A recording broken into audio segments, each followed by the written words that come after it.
الحمد للہ وکفا وسلام علی حبیبہ المصطفیٰ اما بعد فاعوذ باللہ من الشیطان الرجیم بسم اللہ الرحمن الرحیم وما اللہ بغافل عما يعمل الظالمون انما يؤخرهم لیوم تشخص فیہ الابصار صدق اللہ مولانا العظیم۔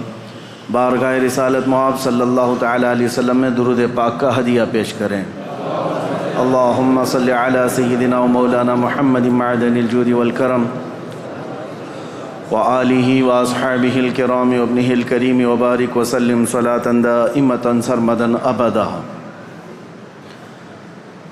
اردو میں ایک مشہور محاورہ ہے، ایک چھوٹا سا اگرچہ ٹکڑا ہے لیکن بہت معنی خیز ہے۔ لمحے نے خطا کی صدیوں نے سزا پائی۔ کبھی کبھار ایسا ہوتا ہے کہ ایک چھوٹے سے لمحے میں خطا ہو جاتی ہے اور اس کی سزا صدیوں تک رہتی ہے۔ اسی لیے ہمیشہ ایک بات یاد رکھیں کہ ہم سے ہونے والی غلطیوں کا تعلق کس بات سے ہے۔ اپنی ذات سے ہے تو اس کی تلافی ہو سکتی ہے، لیکن کسی اور کی ذات سے ہے پھر یہ دیکھنا ہوگا کہ وہ ذات کون ہے۔ میں یہ بات اس لیے عرض کر رہا ہوں کہ کربلا کے واقعات کے بعد صدیاں گزر گئیں، لیکن اس ظالم حکومت یزید کی حکومت پر اب تک لعنت کی جا رہی ہے اور قیامت تک یہ چلتا رہے گا۔ حالانکہ اگر تاریخ دیکھی جائے تو بہت مختصر سی حکومت کرنے والا ہے شخص، یعنی صرف اس کو 3 سال ملے ہیں۔ حضرت امیر معاویہ کے انتقال کے بعد تخت پر بیٹھا اور 3 سال تک حکومت کیا، اس کے بعد بہت سخت بیماری کے عالم میں مر گیا۔ تو یزید کا دور حکومت صرف 3 سال ہے، لیکن ان 3 سالوں کے اندر جو سب سے ہولناک حادثہ پیش آیا ہے وہ کربلا کا ہے۔ اور دوسری بات یہ ہے کہ یزید کربلا میں حاضر بھی نہیں تھا، کربلا میں گیا نہیں ہے، لیکن سارا الزام اس کے سر پر ہے۔ اس کی وجہ یہ ہے کہ اس کی منشا سے ہوا تھا، اس کے حکم پر ہوا تھا۔ اب اس بات کا اندازہ کیجئے کہ ہم سے ہونے والی کوئی بھی غلطی اگر کسی ایسی ذات سے ہے جو اللہ کا محبوب ہے تو پھر یہ غلطی بھلائی نہیں جاتی، قیامت تک یاد رکھی جاتی ہے۔ اللہ والوں کے ساتھ اگر تمہاری کوئی زیادتی ہو گئی تو یہ بھلایا نہیں جائے گا، ہمیشہ تم ملعون کہلائے جاؤ گے۔ اس بات کا ہمیشہ لحاظ رکھا جائے۔ اللہ کے ولیوں سے جو جنگ لیتا ہے، حدیث قدسی میں ہے میرے آقا صلی اللہ تعالیٰ علیہ وسلم کی زبان سے اللہ کریم خود ارشاد فرماتا ہے، من عادی لی ولیا فقد آذنتہ بالحرب، جس نے میرے کسی ولی سے دشمنی مول لی، رب تعالیٰ فرماتا میں اس کو جنگ کا اعلان کرتا ہوں، میرے ساتھ اسے جنگ کا اعلان کرتا ہوں۔ تو اللہ سے جنگ کرنے کا کون یہاں پر کس کی جرأت ہے اور کس کی جسارت ہے؟ تو جو اللہ والوں سے جنگ کر لیتا ہے، دشمنی کر لیتا ہے، گویا کہ وہ رب تعالیٰ سے دشمنی کر رہا ہے اور جنگ کر رہا ہے۔ اس کا خاص خمیازہ دیکھا ہم نے۔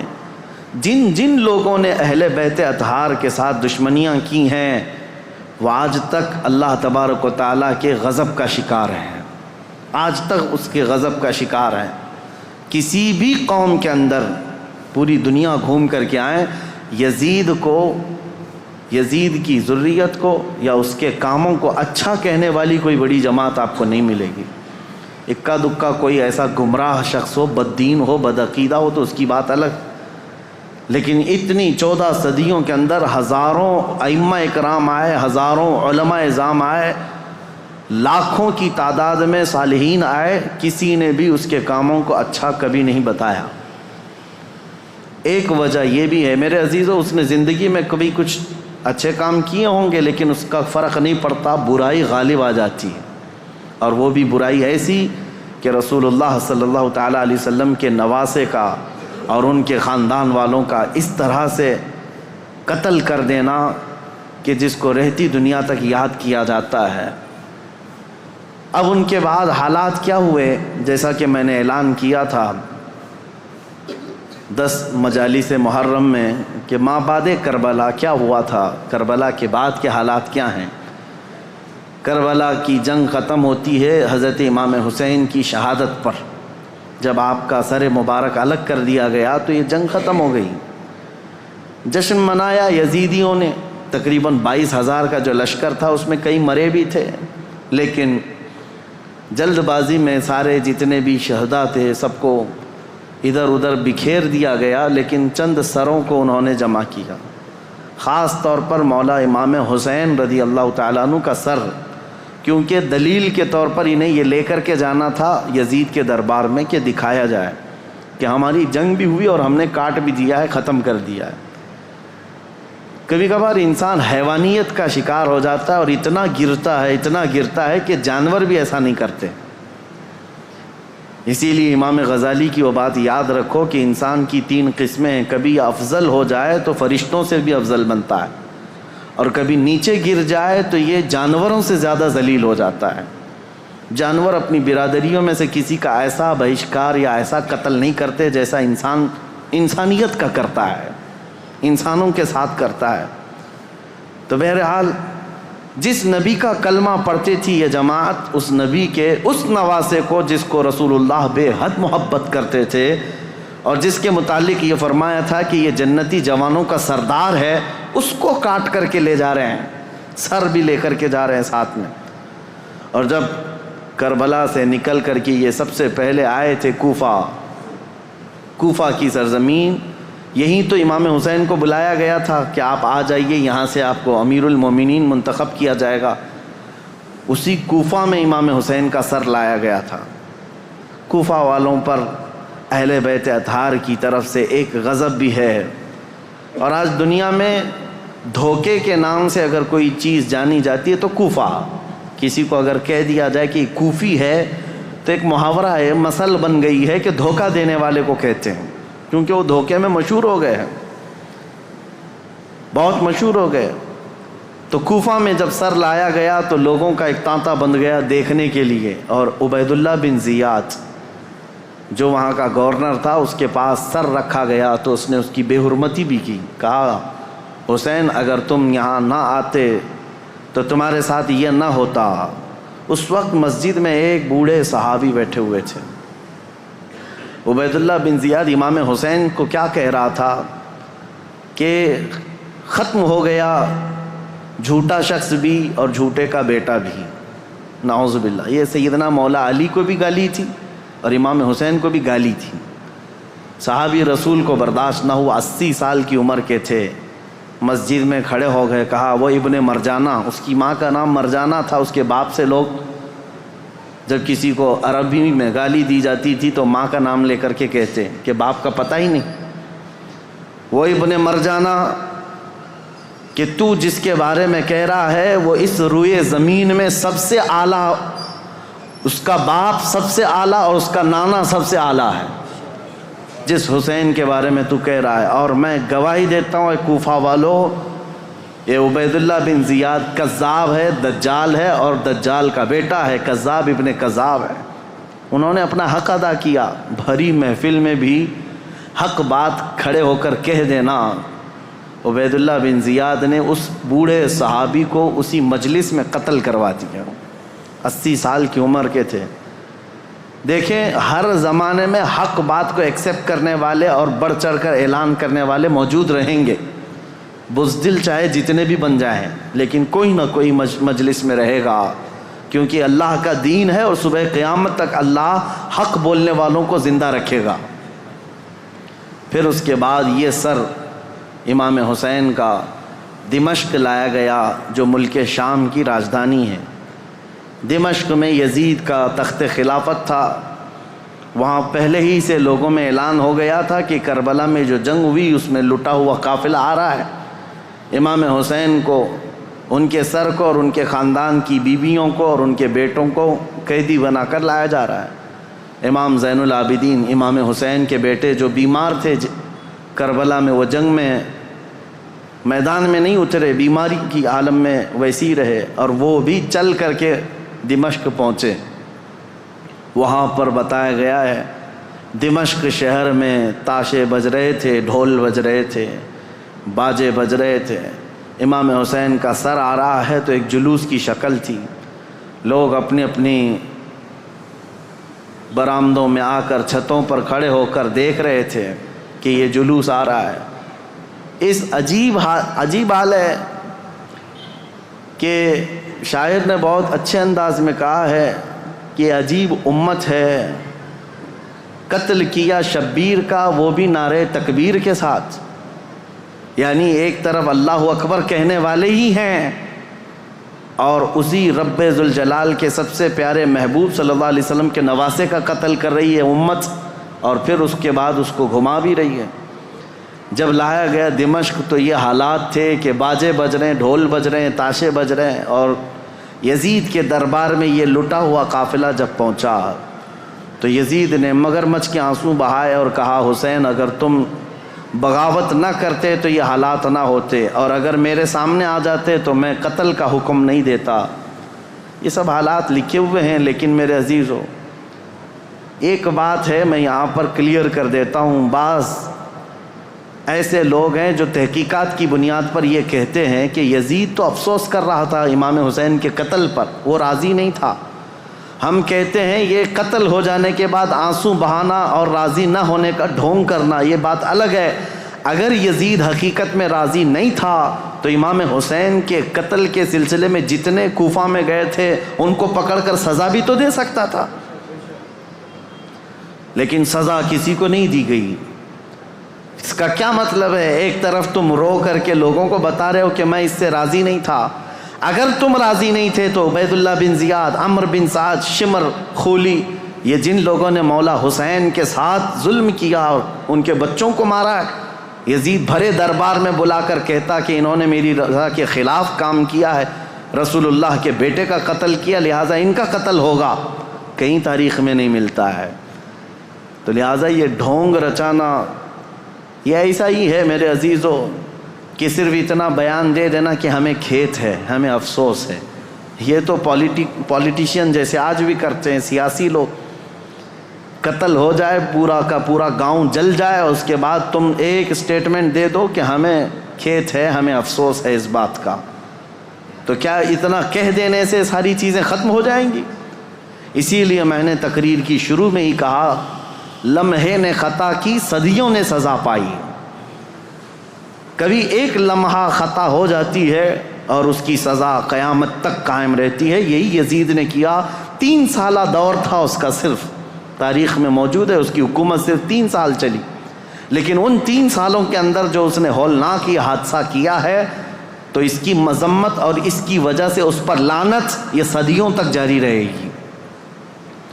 امام حسین کا سر مبارک جب آیا وہاں پر تو عجیب حالات تھے، کچھ صحابہ بھی وہاں موجود تھے، انہوں نے یہ روایت بھی بیان کی ہے۔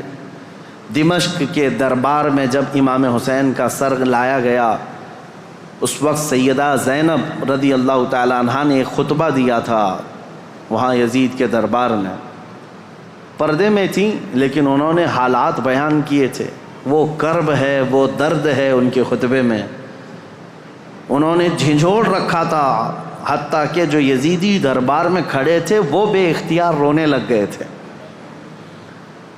چاہے جیسا بھی پتھر دل ہو لیکن پگھل گیا تھا۔ تو یزید نے یہ دیکھا کہ ہمارے یہاں پر حالات خراب نہ ہو جائیں، اس نے یہ سارا نظام بند کروا دیا، لوگوں کو باہر کروا دیا۔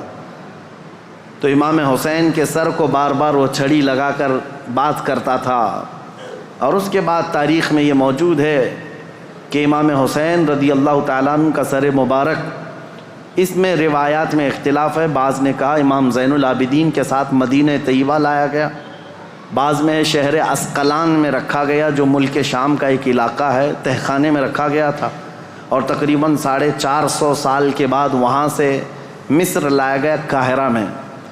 قاہرہ میں آج بھی امام حسین کا سر مبارک دفن ہے، جو وہاں کی تحقیقات ہیں وہ جہاں پر بھی ہے، لیکن ایک بات تو طے ہے، اللہ تبارک و تعالیٰ نے ان کے متعلق فرمایا ہے کہ ان کو مردہ نہ کہو، وہ جہاں ہیں زندہ ہیں، شہید ہیں۔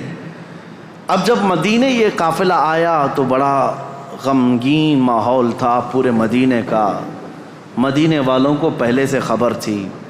حضرت ام سلمہ رضی اللہ تعالیٰ عنہ میرے آقا صلی اللہ علیہ وسلم کی ایک زوجہ ہیں، حضور کی بیوی۔ ایک مرتبہ حضور اکرم صلی اللہ تعالیٰ علیہ وسلم بیٹھے ہوئے تھے، اچانک آپ کی آنکھوں میں آنسو آئے۔ حضرت ام سلمہ نے پوچھا یا رسول اللہ صلی اللہ علیہ وسلم یہ آنسو کس بات کے؟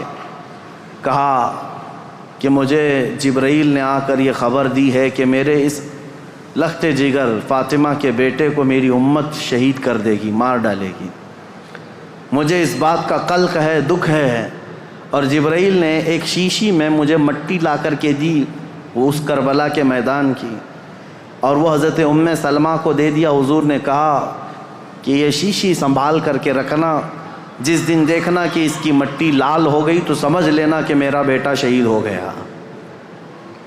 تو حضرت ام سلمہ رضی اللہ تعالیٰ عنہ اس وقت موجود تھیں، باحیات تھیں، رسول اللہ صلی اللہ علیہ وسلم کی زوجہ۔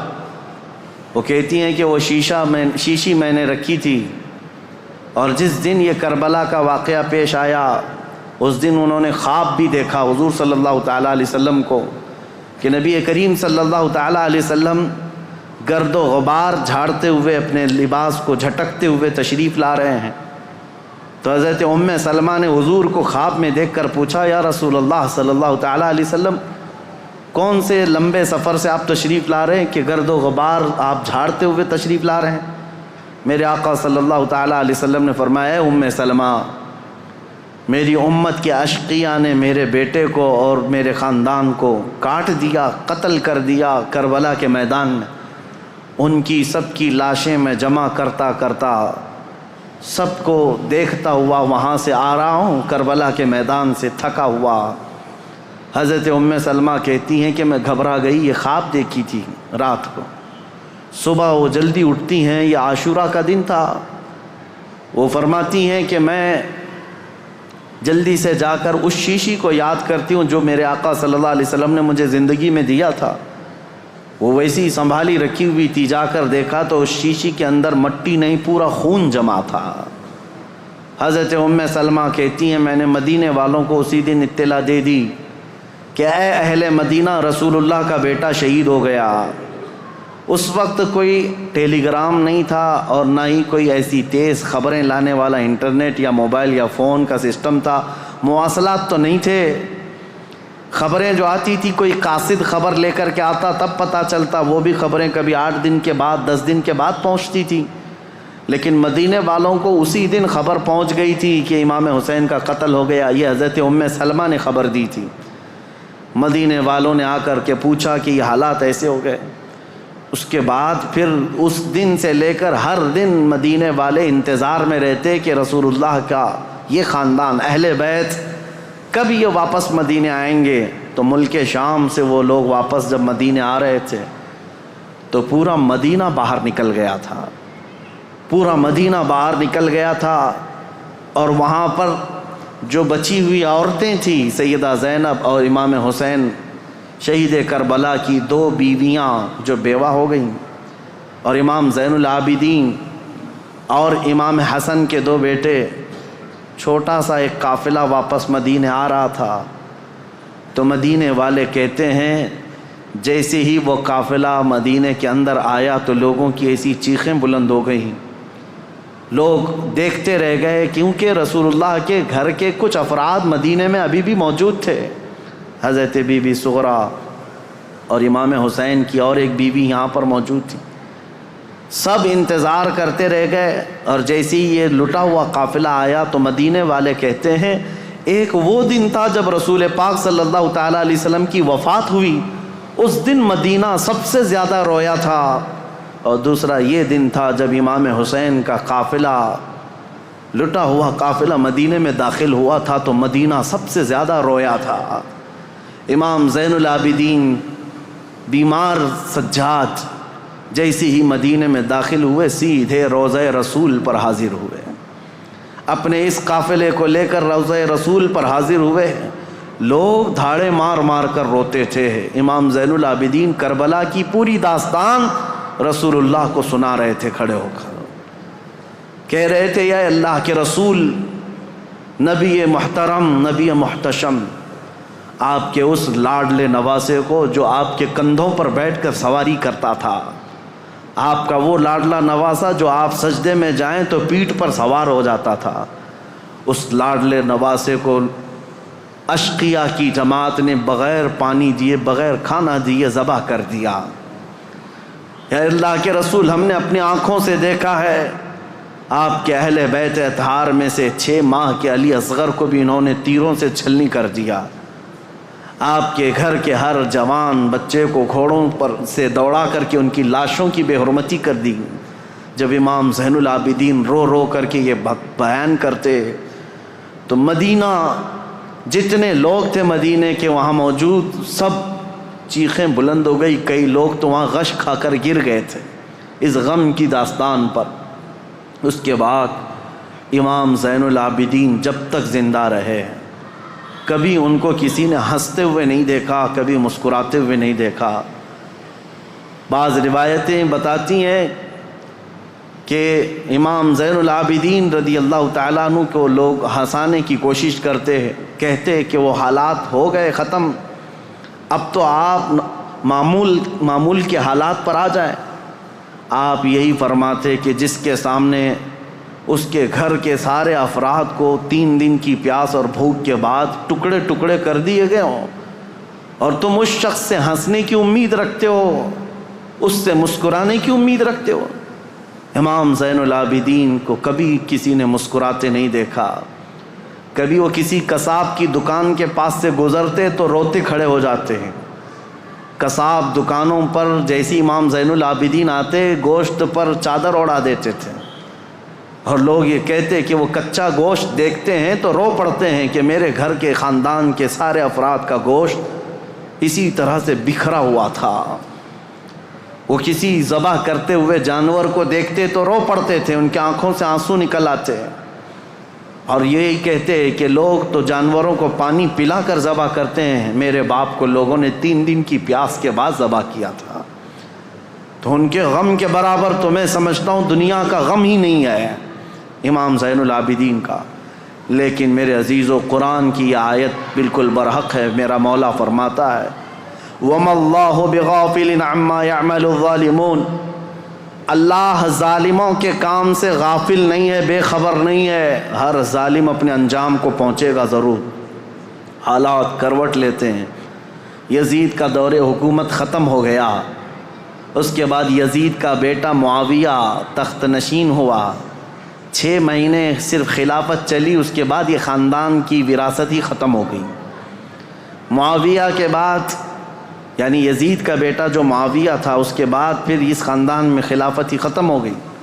مروان کی حکومت چلی، مروان کے بیٹوں کی حکومت چلی، لیکن اس اثنا میں ایک شخص مختار ثقفی نام سے کوفہ کی سرزمین سے ابھرتا ہوا ایک نوجوان نکلا۔ وہ اہل بیت کا جانثار تھا، محب تھا، چاہنے والا تھا۔ وہ کوفہ کی ساری طاقت و قوت کو اس نے جمع کر لیا، اور اسی دن سے اس نے طے کیا کہ رسول اللہ کے خاندان کے ساتھ جو ہوا ہے میں اس کا بدلہ لے کر کے رہوں گا، میں کفارہ ادا کروں گا۔ تھا تو کوفہ کا رہنے والا، اور اس نے اپنی پوری مجتمع طاقت کو لے کر وہاں کی سارے لوگوں کو جمع کر لیا۔ اس کے بعد پھر ایک بعد دیگرے لوگوں کو ڈھونڈنا شروع کیا، اور جو تاریخ ہے میرے عزیزو، اس نے پیچھا کیا سب سے پہلے اس شمر کا جس نے امام حسین کی گردن الگ کی تھی۔ اور ایک لمبا واقعہ ہے، میں مختصراً یہ بتاتا ہوں۔ وہ شمر چھپتا چھپاتا کوفہ چھوڑ دیا، جا کر کے ایک کھیتی میں رہنے لگا، اور اس کے بعد پھر وہاں سے بھی چھپ کر کے کسی کسان کے ساتھ رہتا تھا۔ لیکن مختار ثقفی نے قسم کھا لی تھی کہ ہر اس شخص کو میں قتل کروں گا جو کوفہ سے نکل کر کربلا کے میدان میں امام حسین کے مقابل میں گیا تھا، اور جتنے گئے ہوئے تھے ان کو چن چن کر کے وہ قتل کرتا گیا، مارتا گیا۔ اور اس کے بعد پھر شمر مل گیا، اس کو اس نے اتنی بری طرح سے قتل کیا کہ اس کے ٹکڑے بکھیر دیے، اور اس کے بعد کتوں کو کے سامنے اس کے ٹکڑوں کو ڈال دیا جو امام حسین کا قاتل تھا۔ پھر خولی بن یزید تھا ایک شخص، اور ایک شخص تھا جو امام حسین کے جسم اقدس پر پیر رکھ کر کے ان کو گرایا تھا، وہ تو پہلے ہی مر گیا۔ تو مختار ثقفی نے کہا کسی بھی کوفی کو مرنے کا بھی حق نہیں ہے بغیر سزا لیے ہوئے۔ اس نے اس کی قبر کھدوا دی اور اس کے بعد اس کی لاش کو جلوا دیا، کہا یہ عبرت ہے لوگوں کے لیے۔ اور اس کے بعد عبید اللہ بن زیاد جو گورنر تھا، اس کی جنگ ہو گئی ابراہیم ایک اور گورنر بصرہ کے گورنر کے ساتھ، اور وہ حاوی ہو گیا، عبید اللہ بن زیاد کی فوج ماری گئی۔ پھر عبید اللہ بن زیاد گرفتار ہو کر کے آیا تو مختار ثقفی گیا اور کہا کہ یہ شخص میرے حوالے کرو، یہی ہے پورے کربلا کی داستان کا اصل مجرم۔ کوفہ کا گورنر بن کر کے آیا، امام مسلم کو قتل کیا، ہانی بن عروہ کو قتل کیا، اور اسی نے بھیجا تھا کربلا میں۔ پھر عبید اللہ بن زیاد کو اس نے گرفتار کر کے چوراہے پر کھڑا کیا، اور اس کے بعد اس کے ساتھ بھی وہی حشر ہوا میرے عزیزو، جس کو بیان نہیں کیا جا سکتا، کہ وہ موت مانگتا تھا لیکن کوئی اس کو وہاں پر مکمل قتل کرنا بھی نہیں چاہتا تھا۔ اور مختار ثقفی اس کی انگلی کاٹتا اور اس کے بعد کہتا کہ درد کیسا لگتا ہے، کبھی اس کا کان کاٹتا اور کہتا درد کیسا لگتا ہے، تو نے رسول اللہ کے چھوٹے چھوٹے بچوں کو قتل کیا، آج تیری انگلی کٹنے پر تو گوارا نہیں کر پاتا، برداشت نہیں کر پاتا۔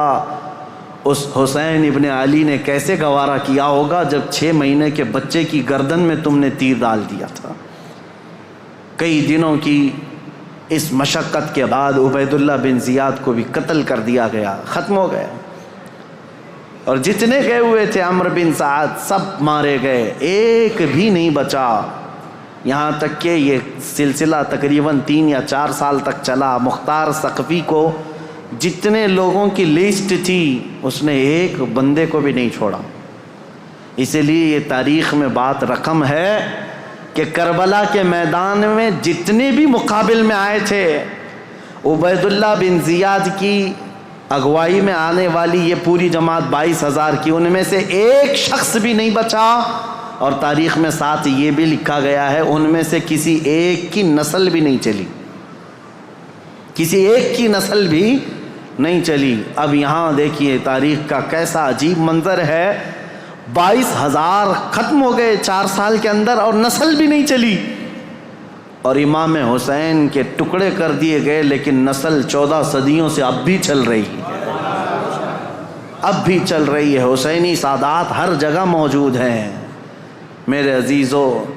اسی لیے میرا رب تعالیٰ فرماتا ہے اللہ تعالیٰ ظالموں کے کام سے بے خبر نہیں ہے، اور جب اللہ انتقام لیتا ہے تو پھر تمہاری نسلیں بھی ختم ہو جاتی ہیں۔ اسی لیے ہمیشہ اس بات کا خیال رکھیں کہ ہم سے ہونے والی خطائیں، غلطیاں، اگر اس کا تعلق اللہ کی کسی محبوب بندے سے ہے تو پھر قیامت تک تم پر لعنت برسائی جائے گی۔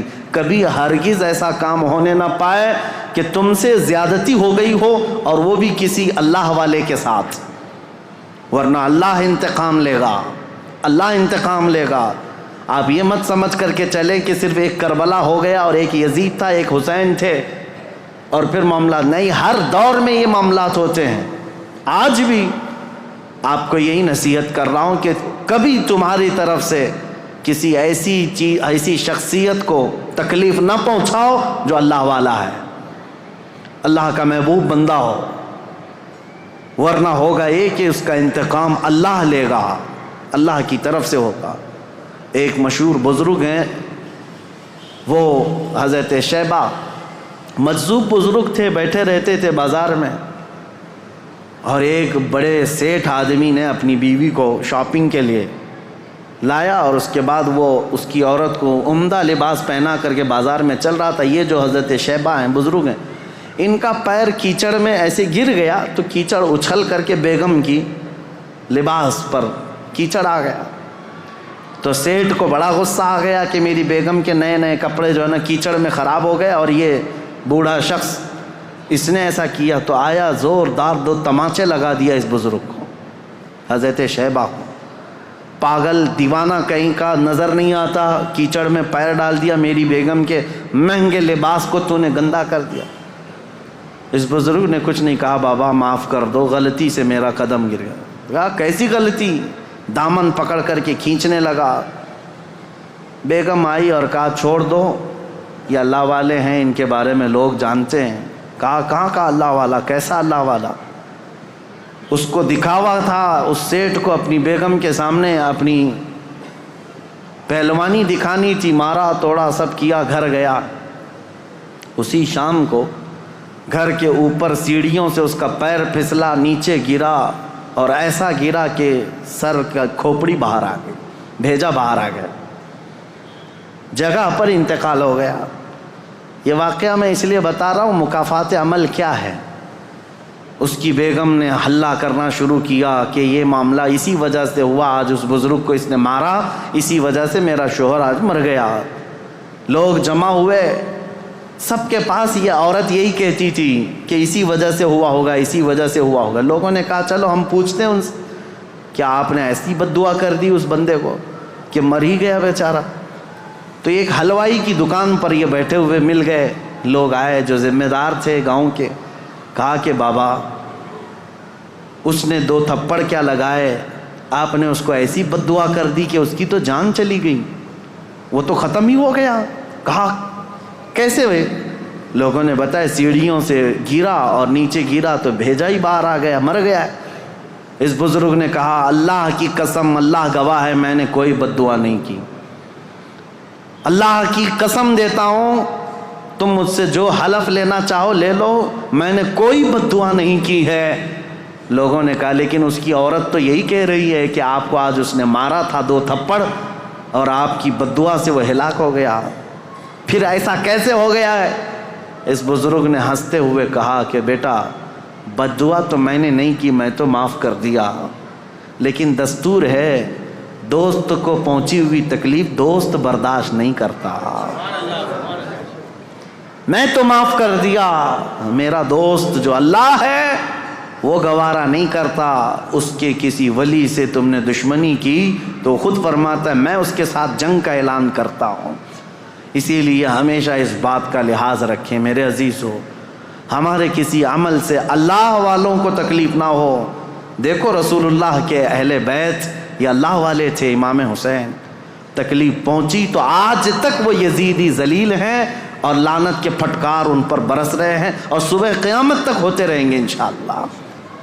لمحے نے خطا کی، صدیوں نے سزا پائی۔ اللہ کریم ہم سب کو کہنے سننے سے زیادہ عمل کی توفیق عطا فرمائے۔ رب قدیر ہم سب کو ظلم سے کوسوں دور رکھے اور مولا کریم ہمیں اہل بیت کے ساتھ زندگی عطا کرے اور قیامت کے دن اہل بیت کے ساتھ حشر عطا فرمائے۔ وآخر دعوانا ان الحمد للہ رب العالمین۔